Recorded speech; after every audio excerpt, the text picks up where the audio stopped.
ఉపాధ్యాయుని ఉపాధ్యాయులకు హృదయపూర్వక నమస్కారాలు.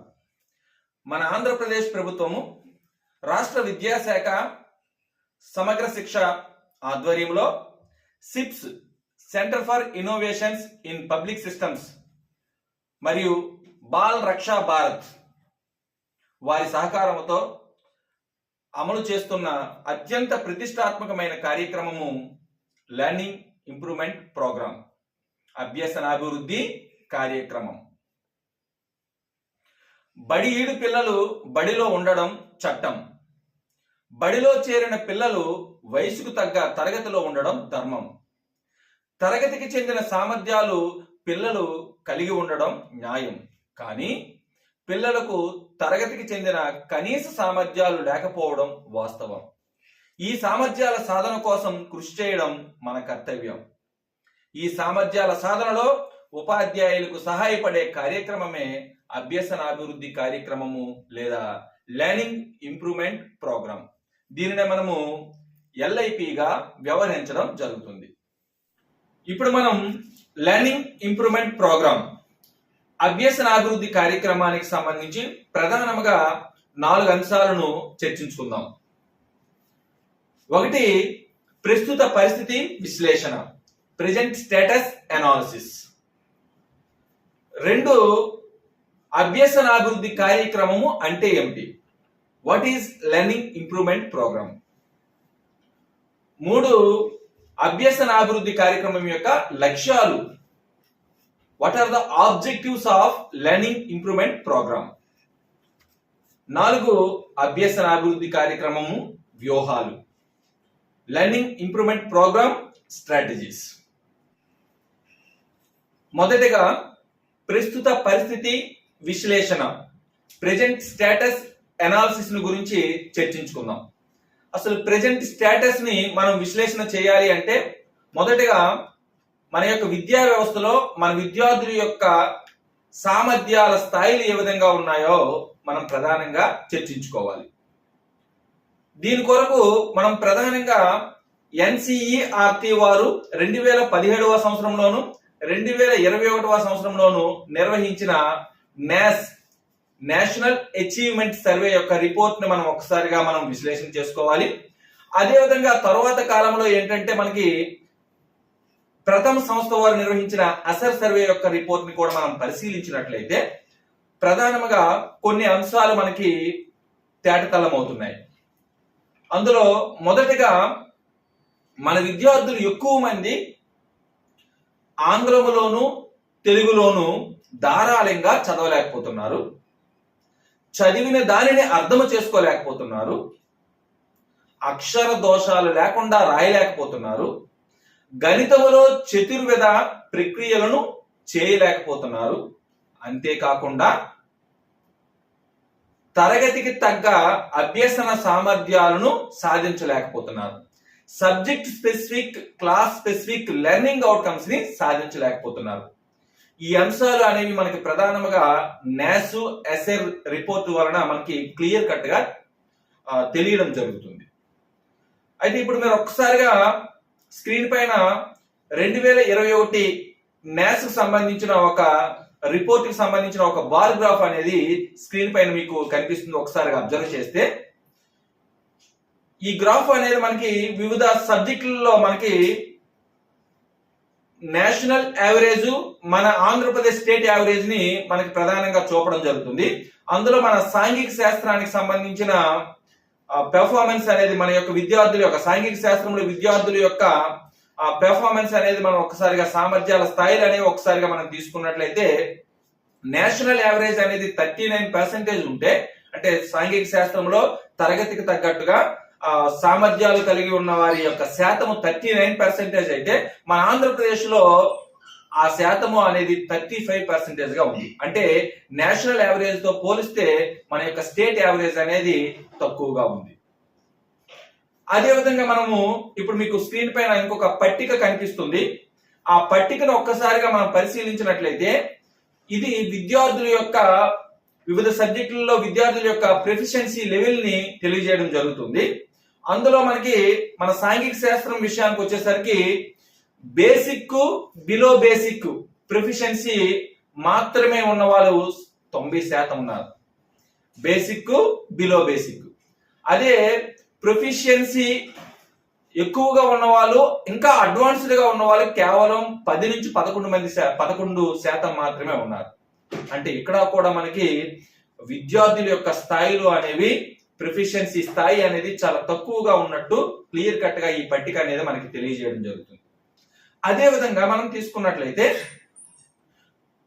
ఇప్పుడు మీకు స్క్రీన్ పైన ఇంకొక బారోగ్రాఫ్ కనిపిస్తుంది చూడండి. ఈ బారోగ్రాఫ్ అనేది ఏం చెప్తుంది అంటే NAS 2017, NAS 2021 మధ్య కంపారిజన్ ని తెలియజేయడం జరుగుతుంది. ఇందులో కూడా మన సాంఘిక శాస్త్రం విషయానికి వచ్చేసరికి 2017 NAS రిపోర్ట్ లో ఉండే మన యొక్క సాంఘిక శాస్త్రంలో విద్యార్థుల యొక్క సామర్థ్యాల కంటే 2021 నాటికి ఆ సామర్థ్యాలు అనేవి తగ్గినట్లుగా మనకి కనిపించడం జరుగుతుంది. అంటే ఈ రిపోర్ట్స్ అనేవి క్లియర్ కట్ గా విద్యార్థుల యొక్క సామర్థ్యాలు చాలా తక్కువగా ఉన్నాయి అని క్లియర్ కట్ గా మనకి చూపడం జరుగుతుంది. మరి ఈ పరిస్థితికి కారణాలు ఏమిటి? ప్రధానంగా మనం తీసుకున్నట్లయితే ఈ పరిస్థితికి అనేక కారణాలు ఉన్నాయి. అందులో ముఖ్యంగా మనం తీసుకున్నట్లయితే నిష్క్రియాత్మక బోధన అభ్యసన ప్రక్రియ అనేది ఒక కారణం కావచ్చు. విద్యార్థులు సరిగా హాజరు కాకపోవడం అనేది ఒక కారణం కావచ్చు. ఇలా చాలా రకాలైన కారణాలు అనేవి దీనికి కారకాలుగా మనకి చెప్పవచ్చు. మరి ఇటువంటి పరిస్థితులు ఏవైతే ఉన్నాయో, ఇటువంటి పరిస్థితులు ఇంకా కొనసాగించినట్లయితే భవిష్యత్తులో విద్యార్థుల యొక్క సామర్థ్యాలు ఇంకా తగ్గి మన యొక్క విద్యార్థులు ఈ పోటీ ప్రపంచంలో ఏంటంటే ఆ పోటీని ఎదుర్కోలేని స్థాయిలో ఉండడం జరుగుతుంది. దాని వలన విద్యా వ్యవస్థ చాలా వరకు నష్టపోవడం జరుగుతుంది. ఈ ఉద్దేశంతో ఇటువంటి పరిస్థితులను, ఇటువంటి లోపాలను అధిగమించడానికి మనకి ప్రధానంగా 2022-2023 విద్యా సంవత్సరంలో ఏంటంటే మనకి ఒక సరికొత్త వినూతనమైన కార్యక్రమాన్ని రూపొందించడం జరిగింది. అదే అభ్యసనాభివృద్ధి కార్యక్రమము, learning improvement program. What is learning improvement program? అభ్యసన అభివృద్ధి కార్యక్రమము అంటే ఏమిటి? ఏవైతే ప్రస్తుత మన విద్యా వ్యవస్థలో విద్యార్థుల యొక్క అభ్యసన స్థాయిలు తక్కువగా ఉన్నాయి, సామర్థ్యాలు తక్కువగా ఉన్నాయి వంటి ప్రస్తుత పరిస్థితులు ఉన్నాయో, ఆ ప్రస్తుత పరిస్థితులను అధిగమించి విద్యార్థుల యొక్క సామర్థ్యాలను, విద్యార్థుల యొక్క స్థాయిలను ఇంప్రూవ్ చేయడానికి, అభివృద్ధి చేయడానికి ప్రధానంగా 2022-2023 విద్యా సంవత్సరంలో మనకి మన రాష్ట్రంలో ఒక వినూతనమైన ఒక ప్రెస్టీజియస్ ప్రోగ్రామ్ ని మన రాష్ట్ర విద్యాశాఖ సమగ్ర శిక్ష ఆధ్వర్యంలో, అదే విధంగా మనం తీసుకున్నట్లయితే సిప్స్, బాల్ రక్షా భారత్ వంటి స్వచ్ఛంద సంస్థల యొక్క సహకారంతో ప్రవేశపెట్టడం జరిగింది. ఈ కార్యక్రమము అనేది ప్రాథమికోన్నత స్థాయిలో 6, 7, 8వ తరగతి విద్యార్థుల యొక్క సామర్థ్యాలను అభివృద్ధి చేయడానికి ప్రధానంగా ఈ కార్యక్రమాన్ని రూపకల్పన చేయడం జరిగింది. ఈ కార్యక్రమం ప్రధానంగా హిందీ సబ్జెక్ట్ తప్పించి మిగతా 5 సబ్జెక్టులలో అంటే తెలుగు, ఇంగ్లీషు, మ్యాథమెటిక్స్, అదేవిధంగా సైన్స్, సోషల్, ఈ 5 సబ్జెక్టులలో కూడా ఈ కార్యక్రమాన్ని అమలు చేయడం జరుగుతుంది. 2022-2023 విద్యా సంవత్సరంలోను, 2023-2024 విద్యా సంవత్సరంలోను ఒక పైలట్ ప్రాజెక్ట్ గా ఏంటంటే 10 జిల్లాలలో, ఉత్తరాంధ్రలో మనకి 6 జిల్లాలు, రాయలసీమలో ఒక 4 జిల్లాలు, మొత్తము 10 జిల్లాలలో ఈ కార్యక్రమాన్ని అమలు చేయడం జరిగింది. అయితే ఈ విద్యా సంవత్సరంలో అనగా 2024-2025 విద్యా సంవత్సరంలో ఈ కార్యక్రమాన్ని మిగతా 16 జిల్లాలకు కూడా విస్తరించి మొత్తం రాష్ట్ర వ్యాప్తంగా ఉన్న 26 జిల్లాలలో కూడా మనకి ఈ విద్యా సంవత్సరంలో ఈ కార్యక్రమాన్ని అమలు చేయడానికి ఏంటంటే మన విద్యాశాఖ సమాయత్తం అవుతుంది. తదనుగుణంగా ప్రణాళికలను రచించడం జరుగుతుంది. అభ్యసనాభివృద్ధి కార్యక్రమం యొక్క ప్రధానమైన లక్ష్యాలు ఏమిటి? What are the objectives of learning improvement program? ప్రధానంగా ఏవైతే మన విద్యా వ్యవస్థలో విద్యార్థుల యొక్క స్థాయిలకు సంబంధించి ఏవైతే మనం లోపాలను మనం గమనించడం జరిగిందో, ప్రస్తుత పరిస్థితిని మనం విశ్లేషణ చేసుకునేటప్పుడు గమనించడం జరిగిందో, ఆ లోపాలను అధిగమించడమే ప్రధానమైన లక్ష్యముగా పెట్టుకోవడం జరిగింది. ఒకటి ఏమిటి అంటే FLN objectives, foundational literacy and numeracy objectives. ఇదే అంశాలను మనకి ఎన్ఈపి 2020 కూడా చెప్పడం జరిగింది. అంటే ఏమిటి ఫౌండేషనల్ లిటరసీ అండ్ న్యూమరసీ అంటే విద్యార్థులు ప్రధానంగా ధారాళంగా చదవడము, చదివిన దానిని అర్థం చేసుకోవడము, అదేవిధంగా అక్షర దోషాలు లేకుండా రాయడము, గణితములో చతుర్వేద ప్రక్రియలను చేయగలగడము వంటి ఎఫ్ఎల్ఎన్ ఆబ్జెక్టివ్స్ ని కూడా మనము ప్రధానంగా ఎల్ఐపి యొక్క మొదటి ఆబ్జెక్టివ్ గా పెట్టుకోవడం జరిగింది. ఎల్ఐపి కార్యక్రమం యొక్క మొదటి ఆబ్జెక్టివ్ గా మనం నిర్ణయించుకోవడం జరిగింది. ఇక రెండో ఆబ్జెక్టివ్ ఏంటి అంటే class specific, subject specific learning outcomes ని సాధించడం. ప్రధానంగా విషయావగాహన కావచ్చు, మ్యాపింగ్ స్కిల్స్ కావచ్చు, మ్యాపింగ్ స్కిల్స్ కి సంబంధించిన నైపుణ్యాలు కావచ్చు, ఇన్ఫర్మేషన్ స్కిల్స్ సంబంధించిన నైపుణ్యాలు కావచ్చు, ఏవైతే క్లాస్ స్పెసిఫిక్ అదేవిధంగా సబ్జెక్ట్ స్పెసిఫిక్ లెర్నింగ్ అవుట్కమ్స్ ఉన్నాయో వాటిని సాధింప చేయడం అనేది కూడా ఒక లక్ష్యంగా పెట్టుకోవడం జరిగింది. ఈ విధంగా మనకి ప్రధానంగా రెండు ఆబ్జెక్టివ్స్ ని పెట్టుకోవడం జరిగింది. ఒకటి ఏంటంటే ఎఫ్ఎల్ఎన్ ఆబ్జెక్టివ్స్, రెండోది వచ్చేసరికి subject specific, class specific learning outcome సంబంధించిన ఆబ్జెక్టివ్స్. ఈ రెండు ఆబ్జెక్టివ్స్ తో మనకి ప్రధానంగా ఈ అభ్యసన అభివృద్ధి కార్యక్రమాన్ని రూపకల్పన చేయడం జరిగింది. మరి ఇటువంటి ఈ ఆబ్జెక్టివ్స్ ను సాధించాలి అంటే కొన్ని వ్యూహాలు, కొన్ని స్ట్రాటజీస్, కొన్ని పద్ధతులు ఉండాలి. ఏమిటి ఆ పద్ధతులు? ఇప్పుడు మనం ఎల్ఐపికి సంబంధించిన స్ట్రాటజీస్ గురించి తెలుసుకుందాం. LIP strategies.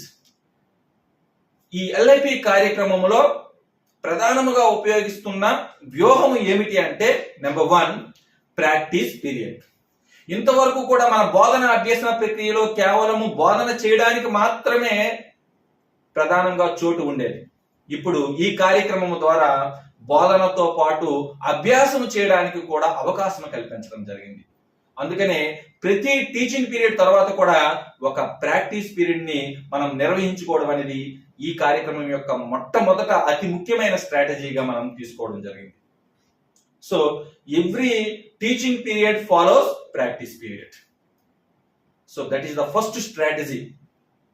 అండ్ రెండో అంశం వచ్చేసరికి ప్రీ రిక్వెజైట్స్, పూర్వ భావనలు ఏవైతే ఉన్నాయో, ఒక పాఠాన్ని నేర్చుకోవడానికి కావలసిన ప్రాథమికమైన భావనలు ఏవైతే ఉన్నాయో వాటిని బోధన చేయడానికి ప్రత్యేకించి ఒక పీరియడ్ ని కేటాయించడం జరిగింది. అందుకనే ప్రతి పాఠములో మొదట టీచింగ్ పీరియడ్ ను ప్రీ రిక్వెజైట్ పీరియడ్ లేదా ఇంట్రొడక్టరీ పీరియడ్ గా మనం నిర్వహించడం జరుగుతుంది. ఇది కూడా ముఖ్యమైన స్ట్రాటజీగా తీసుకోవడం జరిగింది. ఇక థర్డ్ వన్ వచ్చేసరికి ప్రధానంగా హెటరోజీనియస్ గ్రూప్స్ ని ఫార్మేషన్ చేయడం అనేది కూడా ఒక ముఖ్యమైన స్ట్రాటజీగా తీసుకోవడం జరిగింది. అంటే లో అచీవర్స్, హై అచీవర్స్ ఇద్దరిని కలిపి ఒక గ్రూప్ గా ఫామ్ చేసి ప్రధానంగా లో అచీవర్స్ కి హై అచీవర్స్ సహాయపడేటట్లు చదవడంలో గాని, రాయడంలో గాని, వివిధ రకాలైన అభ్యసన కృత్యాలను చేయడంలో గాని సహాయపడేటట్లు పియర్ టు పియర్ లెర్నింగ్ జరిగేటట్లు ప్రధానంగా ఒక వ్యూహాన్ని అనుసరించడం జరుగుతుంది. అదే మనం హెటరోజీనియస్ గ్రూప్ ఫార్మేషన్, అదేవిధంగా పియర్ టు పియర్ లెర్నింగ్ అనేది ప్రధానమైన వ్యూహాలలో ఒక ముఖ్యమైన వ్యూహంగా చెప్పడం జరుగుతుంది. తర్వాత మనం తీసుకున్నట్లయితే ఇంకొక ముఖ్యమైన అంశం ఏమిటంటే ఇందులో ఎల్ఐపిలో రీడింగ్ యాక్టివిటీస్ కి మోర్ ఫోకస్ చేయడం జరిగింది. అంటే మోడల్ రీడింగ్ కావచ్చు, గ్రూప్ రీడింగ్ కావచ్చు, ఇండివిజువల్ రీడింగ్ కావచ్చు. ఎక్కువగా ఈ పఠన కృత్యాలకు ఎక్కువగా మనకి ప్రాధాన్యత ఇవ్వడం జరిగింది. టీచరు మోడల్ రీడింగ్ చేయడం కావచ్చు, అదేవిధంగా హెటరోజీనియస్ గ్రూప్ లో గ్రూప్ రీడింగ్ చేయడం కావచ్చు విద్యార్థులు, తర్వాత ఇండివిజువల్ రీడింగ్ చేయడం కావచ్చు. ప్రధానంగా రీడింగ్ యాక్టివిటీస్ కి, ఎందుకంటే ధారాళంగా చదవగలగాలి విద్యార్థులు, ధారాళంగా చదవగలగాలి అంటే రీడింగ్ యాక్టివిటీస్ కి అధిక ప్రాధాన్యతను ఇవ్వాలి. సో అందుకనే లెర్నింగ్ ఇంప్రూవ్మెంట్ ప్రోగ్రామ్ లో అతి ముఖ్యమైన వ్యూహంగా రీడింగ్ యాక్టివిటీస్ కి అధిక ప్రాధాన్యత ఇవ్వడం కూడా ఒక ముఖ్యమైన వ్యూహంగా మనము చెప్పవచ్చు. తర్వాత మనం తీసుకున్నట్లయితే ఇంటరాక్టివ్ క్లాస్ రూమ్. ముఖ్యంగా బోధన అభ్యసన ప్రక్రియ పాసివ్ గా కాకుండా యాక్టివ్ గా ఉండేటట్లు, విద్యార్థులు ఎక్కువగా పార్టిసిపేట్ చేసేటట్లు, ఉపాధ్యాయుడు కేవలం సూచనలు అంటే ఒక ఫెసిలిటేటర్ గా మాత్రమే ఉండేటట్లు చేసే వివిధ రకాలైన బోధనా పద్ధతులను కూడా మనకి ఈ ఎల్ఐపిలో మనకి ప్రధానంగా ఇన్వాల్వ్ అవ్వడం జరుగుతుంది. సో కనుక ఇంటరాక్టివ్ క్లాస్ రూమ్ కి ఎక్కువ ప్రాధాన్యత అనేది ఇవ్వడం జరుగుతుంది. ఇంటరాక్టివ్ క్లాస్ రూమ్ ఇలా మనకి అనేక రకాలైన నూతన వ్యూహాలతో ముఖ్యంగా విద్యార్థులు యాక్టివ్ గా ఉండేటట్లు, ముఖ్యంగా ఫోకస్డ్ చిల్డ్రన్ మీద ఎక్కువగా కాన్సన్ట్రేషన్ చేస్తూ, దానితో పాటు హై అచీవర్స్ కి కూడా కావలసిన తగిన విషయాలను అందిస్తూ ఈ కార్యక్రమంలో ఉన్న వ్యూహాలను రూపకల్పన చేయడం జరిగింది.